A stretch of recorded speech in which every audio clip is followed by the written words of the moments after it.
let's move on to this story. Cape Town officials say rolling power cuts are behind sewage spills that forced the closure of several beaches. Sections of Fishhook, Strand, as well as the Small Bay beaches were closed to the public earlier this week due to water safety concerns. Strand, as well as Small Bay beaches, have since been fully reopened.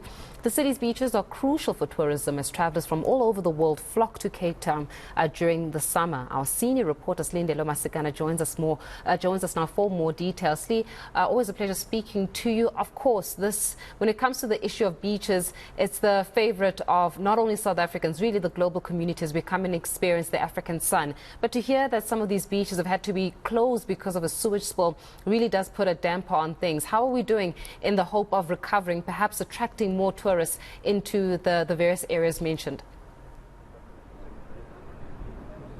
Well, of course, we know the festive season is officially winding down, and we know that in terms of the city of Cape Town, they've been having to deal with a number of sewage spills, resulting in some of the beaches having to be closed for some time during the festive period, which is, of course, a very busy one. And, of course, like many other cities in the country, the city of Cape Town wanted, of course, to take advantage of the tourism activity that was going to take place. And, of course, having those beaches closed, of course, did affect some of that local economy. But to just give us more context, I'm joined by the mayor. Thank you so much for your time this morning. You've been doing a walkabout.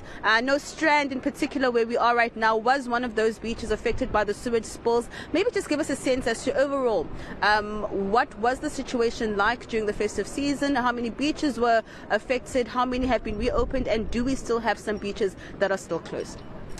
Very nice to be with you, and Happy New Year to you and everyone watching.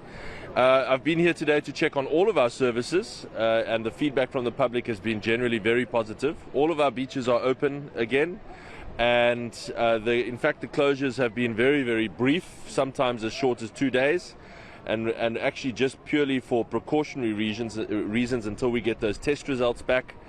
Most of the spills have been related to load shedding and generators not switching on when they're supposed to switch on. We're just trying to resolve those technical problems, make sure that all of those pump stations that do have generators, that they are working properly. So I'm pretty relaxed that those issues are resolved, and that our beaches are open, they're beautiful, they're clean, they're a bit windy, and that people are having a good time. Yeah. Maybe give me a sense as to how the tourism activity has been like for the city of Cape Town, and some of the advantages it comes in terms of trying to recover following those 2 very difficult years of COVID-19. Yeah, that's such an important point for communities just like this, where we are in the Strand with all of these restaurants and coffee shops and informal traders along the beach here. But the numbers sound excellent. The local residents here and the law enforcement tell us we've had 500,000 people on this one beach over the festive season. That is an incredible number of people. And so, given the scale of the number of visitors here, I think it'll be a great season for these businesses. And I'm really proud of our services. We've had 2 people that we've lost due to drowning, very sadly. But that is much, much less than ever before. So our lifeguards have really been doing a fantastic job. In fact, while we were here today, there was a rescue with the jet skis. I think they're still out actually, and our Identikid service, I'm very proud of that. We've had 370 kids reunited with their parents who have been lost on the beach through our Identikid service. So that's been wonderful to see. So I really do think it's been a good season so far. There's still a couple of weeks left until school starts. So all of these services will remain here at the beaches, even though they are much quieter now. Maybe then lastly, how the city of Cape Town is now dealing with this issue of load shedding. We were speaking about it before we went on air, on just how dire the situation is countrywide. And of course, those sewage spills, one of those reasons you mentioned was the fact that load shedding had a part to play. It's extremely tough. All of our infrastructure is taking major strain, whether it be from simple things like robots on our roads that their batteries go dead, to sewer pump stations where the generator doesn't click on when it's supposed to, and then you get a sewer spill.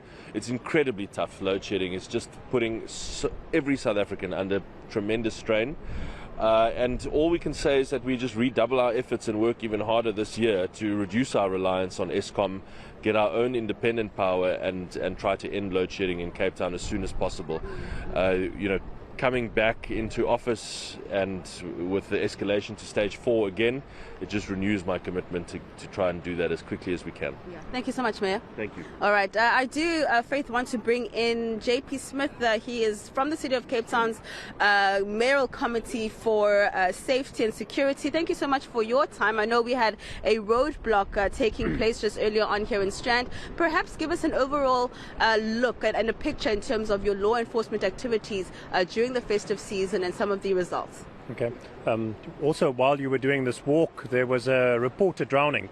So SAPS and law enforcement and sea rescue and fire and all of them were conducting a search down at the bottom end of Strand here. Fortunately, it appears to have been a false alarm. So this has been a very busy time. And remember, much of this, the focus at this stage from the media and others is on festive season. But we also have a huge amount of other work to do. So all of the regular work we do in communities continued. In this last month and something, we have, from the law enforcement and Metro Police side, they confiscated 37 unlawful firearms. So that's extraordinary work happening in the background. I think we did just on 1,400 arrests during this period. We impounded over 500 public transport vehicles. So we've been busy on our roads with our new highway unit, who's dealt with an extraordinary volume of work already. And then, of course, on the beaches, where the major factor still is alcohol, people bringing alcohol onto the beaches.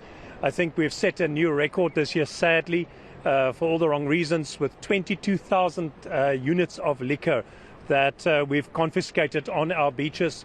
We understand that if we keep the liquor off the beaches, we reduce the drownings, the near drownings, the fights, the arguments, the pedestrian accidents involving inebriated pedestrians, and unnecessary accidents that happen on the beach when people injure themselves. So this has become a major mission, and the creativity of the public with trying to bring alcohol to the beach is extraordinary. From bringing it in through the water, to smuggling it in a baby, to wrapping a pop sock up as a child and pretending it's a baby, to hiding sachets of liquor all over their body and in baby and in children and underneath children's clothing. It's extraordinary the lengths people have gone to try and get alcohol to the beaches. We may have to adapt our bylaws to have more serious provisions for the transgressors of these regulations, because unfortunately that does contribute to problems. At this beach we had, unfortunately, several drownings, and often a common denominator in many of these drownings is inebriation. Thank you so much for your time. Pleasure. All right, I'm just going to ask Mario to just give you a picture, Faith, of what we're seeing right now in terms of Strand Beach. Of course, one of those beaches that was affected by sewage spills, but of course you can see it's a hive of activity once more. It's a beautiful day out here actually in Strand. Mario and I are going to actually get into our bikinis and join the beach goers here and just soak up the sun.